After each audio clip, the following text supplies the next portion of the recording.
صل على محمد وآل محمد اللهم صل على ಅಸ್ಸಲಾಮು ಅಲೈಕುಂ ವರಹಮತುಲ್ಲಾಹಿ ವಬರಕಾತು. ಬಿಸ್ಮಿಲ್ಲಾ ವಲ್ಹಮ್ದುಲಿಲ್ಲಾ ವಸ್ಸಲಾತು ವಸ್ಸಲಾಮು ಅಲಾ ಅಶ್ರಫಿಲ್ ಮುರ್ಸಲೀನ್ ವ ಅಲಾ ಆಲಿಹಿ ವಸ್ವಹ್ಬಿಹಿ ಅಜ್ಮഈನ್ ಅಮ್ಮಾ ಬಾದ್. ನೀವು ಇದನ್ನು ಮಾಡುವುದಾದರೆ ಅಲ್ಲಾಹನು ನಿಮ್ಮೊಂದಿಗೆ ಕರುಣೆ ತೋರುವನು. ಇಮಾಮ್ ಅಬೂ ದಾವೂದ್ ರಲಿಯಲ್ಲಾಹು ಅನ್ಹುರವರು ವರದಿ ಮಾಡಿದಂತಹ ಹದೀಸ್ ಅಬ್ದುಲ್ಲಾ ಇಬ್ನ್ ಅಮ್ರ್ ಬಿನ್ ಆಸ್ ರಲಿಯಲ್ಲಾಹು ಅನ್ಹುರವರಿಂದ ನಿವೇದನೆ.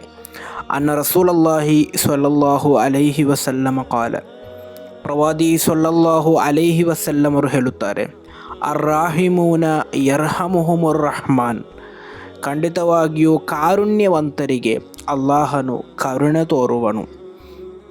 ಆದ್ದರಿಂದ ಇರ್ಹಮು ಮಂಫಿಲ್ ಅರ್ಲಿ, ನೀವು ಭೂಮಿಯಲ್ಲಿರುವವರೊಂದಿಗೆ ಕರುಣೆ ತೋರಿರಿ, ಹಾಗಾದರೆ ಯರ್ಹಮುಕುಂ ಮಂಫಿಸ್ ಸಮಾ, ಆಕಾಶದಲ್ಲಿರುವಂತಹ ಮಲಕುಗಳು ಅಲ್ಲಾಹನು ಎಲ್ಲರೂ ಕೂಡ ನಿಮಗೆ ಕರುಣೆ ತೋರುವರು ಎಂದು.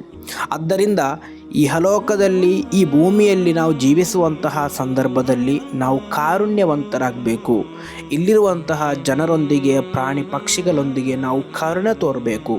ಹಾಗೆ ನಾವು ಕರುಣೆ ತೋರಿದರೆ ಖಂಡಿತವಾಗಿಯೂ ಅಲ್ಲಾಹನು ನಮ್ಮೊಂದಿಗೆ ಕರುಣೆ ತೋರುತ್ತಾನೆ. ಕಾರುಣ್ಯವಂತರ ವಿಭಾಗದಲ್ಲಿ ಅಲ್ಲಾಹ ನಮ್ಮನ್ನು ಸೇರಿಸಿ ಅಲ್ಲಾಹನ ಕಾರುಣ್ಯ ನಮಗೆ ನೀಡಿ ಅನುಗ್ರಹಿಸಲಿ. ಅಸ್ಸಲಾಮು ಅಲೈಕುಂ ವರಹಮತುಲ್ಲಾಹಿ ವಬರಕಾತು.